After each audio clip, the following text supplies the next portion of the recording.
샬롬 샬롬 샬롬 샬롬. 하나님 사랑합니다. 여러분 주 안에서 사랑합니다. 사무엘하 7장 1절에서 14절 다윗과 예루살렘 성전 이런 제목으로 함께 은혜를 나눕니다.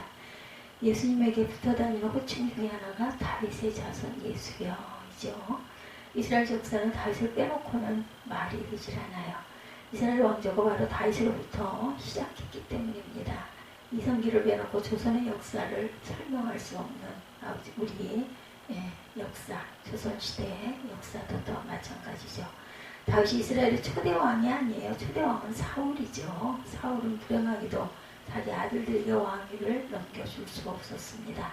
블레셋과의 전투에서 사울 자신과 큰아들 요나단이 같은 날 전사하죠. 당시에 다윗은 사울왕을 피해서 망명을 떠났다가 이스라엘의 남쪽 지역을 중심으로 세력을 확장하고 있었어요.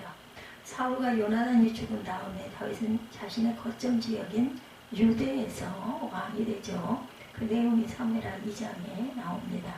얼마 후에 사울의 또 다른 아들인 이스보셋이 이스라엘의 왕이 됩니다. 이 사건에는 사울이 살아있을 때 그 수하에서 활동하던 아브넬 장군이 깊이 연루되어 있어요.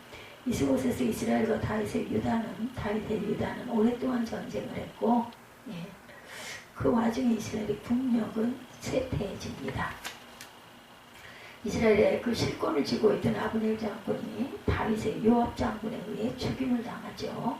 이스라엘 왕 이스보셋은 신하에게 살해를 당합니다. 다윗의 정적이 모두 제거가 된 것이죠. 이후로 다윗은 통일왕국의 유일한 왕이 됩니다. 사무엘하 5장에 나오는 이야기죠. 나라를 통일한 다윗은 세 가지 그런 프로젝트를 구상하죠. 하나는 예루살렘 성 정복입니다.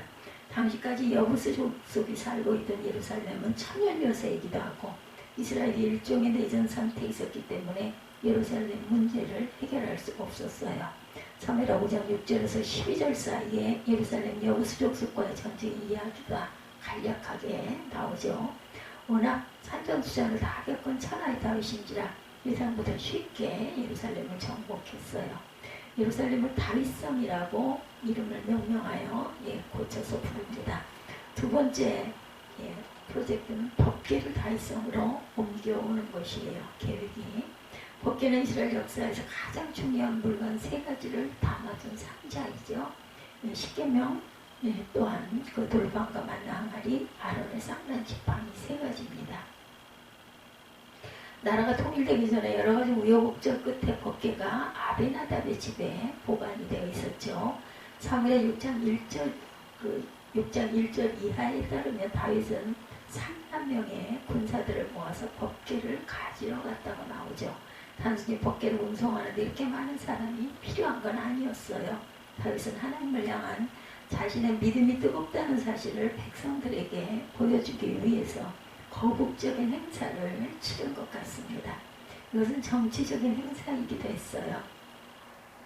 아직 다윗을 통일왕국의 왕으로 인정하고 싶어하지 않은 사람들, 여전히 사울 왕조에 직간접적으로 인연이 있는 사람들, 그리고 예루살렘에서 큰 세력을 떨치고 있던 여부스 족속을 다 하나로 모을 수 있는 계기가 될 수가 있었겠죠.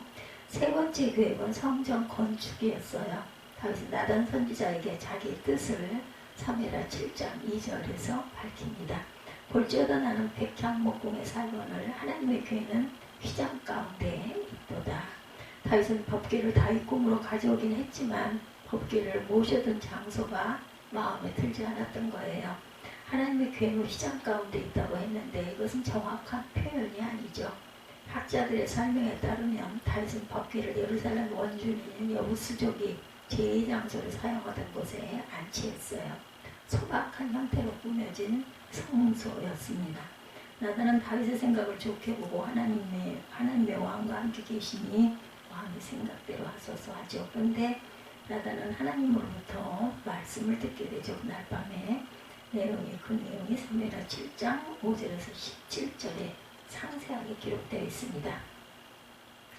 다윗이 하나님의 집을 짓는다는 것보다는 오히려 하나님의 다윗의 집을 지어주겠다는 게 모든 내용의 핵심입니다. 옥동이었던 다윗을 데려다가 왕이 되게 하고 주변의 적대자들을 제거해 주신 이가 바로 하나님이세요. 이제 다윗은 천수를 누리고 죽게 될 것이고 그 후손들이 대대로 왕조의 전통을 이어갈 것이다. 성전 건축은 다윗이 아니라 그 아들인 솔로몬이 감당할 것이다. 하나님의 이스라엘을 다윗에게 전하라고 나단에게 말씀하시죠. 우리가 잘 알고 있는 내용이에요. 예루살렘 성전은 다윗이 원했지만 그가 아니라 그의 아들 솔로몬에 의해서 건축이 됩니다. 그 이유는 훗날 역대 기자는 다윗이 전쟁에서 사람을 너무 많이 죽였기 때문이라고 설명을 하죠. 역대상 28장 3절에 이런 설명이 객관적으로 얼마나 옳은지를 우리가 알 길이 없어요. 분명한 것은 이스라엘 역사에서 예루살렘 성전에 대한 입장들이 서로 충돌을 했다라는 겁니다. 한쪽에서는 성전이 반드시 필요하다고 주장을 했고 다른 한쪽에서는 필요 없다라고 주장을 했다고 해요. 성전 건축이 엄청난 작업이고 거기서 벌어지는 문제가 한둘이 아니기 때문에 서로 첨예하게 대립을 합니다. 요즘에 교회 건축 문제가 일어날 때 서로 의견이 달리 드러나는 것과 비슷하죠. 이스라엘 사람들에게 예루살렘 성전 건축은 절대적인 욕구였습니다. 그들은 조상 아브라함 시대부터 늘 떠돌이 생활을 했어요. 이집트에서 소수민족으로 살았습니다. 출애굽 이후 광야에서 40년 동안 유목 생활을 했고 가나안에 들어와서도 원주민들과 계속해서 다퉜어요. 자녀들도 떳떳하게 땅과 집을 소유하고 왕조를 세우고 문명 생활을 하고 싶었겠죠. 그런 일이 어느 정도 해결되면 당연히 화려하고 웅장한 종교 건물을 갖고 싶어 합니다. 이런 건물은 정치와 종교의 구심점 역할을 하기도 하죠. 예루살렘 성전은 다윗에게도 정말 하고 싶은 그런 사업을 했어요. 창세기 11장에 나오는 바벨탑 사건 이후로 인류는 시대를 막론하고 거대 건축물에 대한 욕망을 실현해 갑니다. 더 이상 홍수가 망하는 걸 피해보려고 바벨탑을 쌓는 것처럼 거대 건축물을 통해서 인간은 자기 구원을 과시하고 싶어 하죠. 이집트의 파라오들은 피라미드 건축을 통해 영생 불사를 꿈꾸었습니다. 중국의 만리장성도 비슷하죠. 전쟁을 막아서 평화롭게 살겠다는 표면적인 이유만이 아니라 그 거대한 건축물에 대한 욕망이 점점 커져가는 것, 사람의 욕심이 이렇게 커져갑니다. 욕망 실현을 위해서는 모든 것을 쏟게 되죠. 피라미드와 만리장성을 만들기 위해서 얼마나 많은 물자가 들어갔으며 얼마나 많은 사람들이 희생되었는지 생각해 봅니다. 광기에 가까운 욕망이 없으면 이런 일은 수행할 수가 없어요. 미쳐야 되죠. 한마디로 예루살렘 성전을 짓겠다는 이스라엘 민족의 꿈에도 이런 종교적 욕망이 포함되어 있습니다. 성전을 통해 자신들의 하나님을 온전하게 소유할 수 있을 것으로 여기는 거죠. 따라서 하나님이 머물러 계신 것처럼 보일 정도로 장엄하고 화려하게 건축하기를 원합니다. 이스라엘에는 성전과 제사 중심의 신앙을 거부하는 전통도 있었어요. 주로 선지자들이죠. 이사야 66장 1절에서 증거합니다. 여호와께서 이와 같이 말씀하시되 하늘은 나의 보좌요 땅은 나의 발판이니 너희가 나를 위하여 무슨 집을 지으랴 내가 안식할 처소가 어디랴. 이 구절과 비슷한 내용의 구절은 성경에 수없이 많이 등장합니다. 말씀의 핵심은 하나님은 사람이 만든 건물을 필요로 하지 않는다라는 것이에요. 시편 50편 13절이죠. 내가 숙소의 고기를 먹으며 염소의 피를 마시겠느냐 이렇게 반문하시죠. 하나님은 사람들이 성전 제사에 바치는 동물의 피와 고기를 필요하지 않는 분이라는 것입니다. 이유는 구약성서는 아주 분명하게 말해요. 하나님은 세상의 창조자이세요. 세상 곳곳에 하나님의 영광이 가득합니다. 하나님은 화려한 성전이라는 공간 안에 머물러 있는 분이 아니시고 또한 제사 행위에도 바쳐진 고기를 잡수는 분이 아니시라는 것. 성전 중심주의를 비판하는 선지자들이라 하더라도 성전 자체를 부정한 것은 아니죠. 이스라엘 사람들의 성전은 필수였습니다. 사람들이 함께 모이는 장소가 없다면 제사를 드릴 수가 없죠. 문제는 하나님을 예루살렘 성전에 제한시키고 독점하려는 것, 이것이 잘못된 것이다. 성전은 거룩한 것이고 성전 밖은 세속적인 곳이라는 성속 이원론으로 하나님을 예루살렘 성전 안에 가두는 것을 하나님은 원치 않으신다. 이런 그 시도는 결국 성전 절대주의로 발전을 하죠. 모두가 성전에 와서 제사를 드려야 하고 그 성전 세를 또한 내야 합니다. 성전이 일종의 권력으로 변질이 되죠. 성전 중심주의에 대한 비판적인 시각이 이미 본문에도 배경에 깔려 있어요. 7절이죠. 이스라엘 자손과 더불어 다니라. 모든 곳에서 내가 내 백성 이스라엘을 먹이라고 명령한 이스라엘 어느 지파들 가운데 하나에 내가 말하기를 너희가 어찌하여 나를 위하여 백향 목집을 건축하지 아니하였느냐라고 내가 말하였느냐. 하나님의 성전을 지으라고 말한 적이 없었을 뿐 아니라 성전이 필요하지 않다라는 말씀이에요. 앞에서 짚은 그 내용은 결국 예루살렘 성전 건축의 책임은 다윗이 아니라 솔로몬에게 이전이 되었다는 것. 일종의 역사가들인 성서기자들은 성전 건축에 누구의 이름을 붙일 것인지를 두고 심각하게 고민했을 것으로 보입니다. 성전 건물과 제사제도는 이스라엘의 현실에서 없어서는 안 될 요소지만 성전은 그것 자체가 우상이 될 염려가 있기 때문이다. 이스라엘의 실제 역사에서 성전의 우상화는 반복이 됩니다. 다윗은 그런 위험한 일을 시도할 만큼 영적 시각이 묻은 사람이 아니죠. 그런 일은 자기 현실의 욕망이 강렬했던 말년의 우상 숭배에 떨어져 나라를 말아먹은 솔로몬에게 맞춤이죠. 지난 인류 역사에 나타난 거대한 건축물은 다 솔로몬과 같은 사람들에 의해서 세워집니다. 현대 역사도 비슷해요.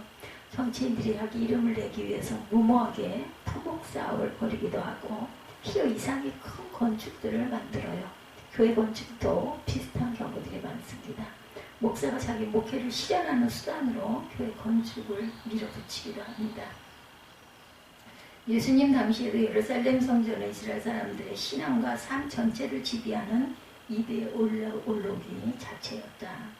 예수님이 여기에 정하시죠. 성전에 들어가 감히 다른 사람은 엄두도 내지 못할 거사를 행하시기도 합니다. 그 사건을 사복음서에 다 전하죠. 성전에서 장사하는 사람들을 내쫓으신 예수님이 기록된 바 내 집은 기도하는 집이라 일컬음을 받으리라 하였거늘 너희는 강도의 소굴을 만드는도다. 마태복음 21장 13절의 말씀이죠. 이런 일이 빌미가 되어서 예수님은 예루살렘 성전을 절대시하는 이스라엘의 고위층들과 더 이상 함께 갈 수 없게 되었고 결국 십자가 처형을 받게 되죠. 예수님 뒤를 이은 초기 기독교인들도 역시 예루살렘 성전 중심의 유대교 그 체제로부터 축출을 당합니다. 사도행전에 따르면 아주 초기에 제자들이 여전히 성전을 출입하고 있었지만 오래되지 않아 금지가 되죠. 신약 공동체는 예루살렘 성전이 아니라 새로운 성전 개념을 받아들입니다. 일정한 장소와 특정한 건물이 아니라 믿는 사람들 자체를 성전으로 보았어요. 가끔 어떤 기독교인들은 교회당을 성전이라고 부르는데 잘못된 생각이다. 기독교에는 건물로서의 성전은 없습니다. 오늘 에베소서 2장 21, 2절에 말씀하죠. 그 안에서 건물마다 서로 연결하여 주 안에서 성전이 되어가고 너희도 성령 안에서 하나님의 거하실 처소가 되기 위하여 그리스도 예수 안에서 함께 지어져 가니라. 주 안에서 성전이 되어가고라고 했고 또한 그리스도 예수 안에서 함께 지어져 간다라고 말씀하세요. 두 가지 특징은 하나는 과정으로서의 성전, 지금 여기서 완성된 성전은 없습니다. 당연히 성도들도 새로 들어왔다가 나가기도 하고 서로의 신앙적인 연대도 늘 변화되죠. 다른 하나는 이런 과정이 주 안에서 되는 것이라는 것. 기독교는 종교 동호 모임이 아니죠. 아주 구체적인 어떤 이 운명과 직결되어 있을 바로 예수 그리스도십니다. 이 구절을 다시 풀어서 설명하면 우리 모든 믿음의 사람들은 주 안에서 서로 연결되어 하나님의 구원을 이루어 나감으로 성전이 되어가고 있는 중이라는 것. 만약 믿는 사람들이 성전이라면 교회당 자체가 필요 없다는 말이냐 하고 궁금하게 생각하지만 그렇지 않습니다. 교회당 또는 예배당은 필요하죠. 교회당은 그야말로 예배를 드리는 장소예요. 기독교인들이 천사처럼 시간과 공간의 지배를 받지 않는 존재들이라고 한다면 예배 처소가 필요 없겠지만 땀과 피로 된 몸으로 살아가는 존재들이라고 한다면 당연히 예배 공간은 필요합니다. 성전과 교회당의 차이는 분명해요. 성전은 공간적인 차별을 전제하는 개념, 한 장소만을 거룩한 곳으로 여기죠. 교회당은 그런 개념이 개입될 소지가 전혀 없습니다. 교회당만이 아니라 모든 세상이 거룩한 것, 거룩한 사람들이 모인 곳은 다 거룩합니다. 이런 관점으로 본다면 한국교회가 앞다퉈 따라가고 있는 성지 순례의 의미가 없어요. 그죠? 예수님이 예전에 계셨던 거했던 곳들, 우리 선조들이 믿음의 선조들이 예배드리던 장소, 이런 그 상징 이런 것들로 성지 순례의 의미를 찾아야 되겠죠. 성지 순례를 어떻게 진행되는지 저는 그냥 듣기만 해서 압니다. 실제 가본 적이 없어서 예수님이 활동하셨던 지역과 초기 기독교 역사와 연관된 지역을 순례하는 것이죠. 공부가 됩니다. 역사적인 또한 은혜도 받습니다. 성지 순례는 한국교회 성도들이 세계에서 제일 많이 가지 않을까 생각이 돼요. 성지라 이름 붙인 장소가 관광객들을 끄는 상품이 되었을 거예요. 역사적으로 근거가 없는 장소도 많이 있어요. 기독교의 발상지를 둘러본다는 점에서는 의미가 있겠지만 그 지역을 특별히 성지로 여기는 것은 별로 바람직한 태도는 아니다. 솔로몬이 지은 것으로 알려진 예루살렘 성전은 여러 번에 걸쳐서 불에 타고 약탈당하고 허물어졌다 복구되고 70년의 로마에 의해 완전히 파괴된 다음에 통곡의 벽만 남아있습니다. 역사적으로 볼 때 예루살렘 성전으로 인해 오히려 여러 민족과 종교 사이에 다툼이 많아졌다는 것을 여러분들 어떻게 생각하십니까? 이스라엘 사람들의 성전에 대한 집착으로 인해 벌어진 역사의 불행입니다. 만약에 그곳에 성전이 없었다면 오히려 평화로운 지역이 되었을지도 모르겠습니다.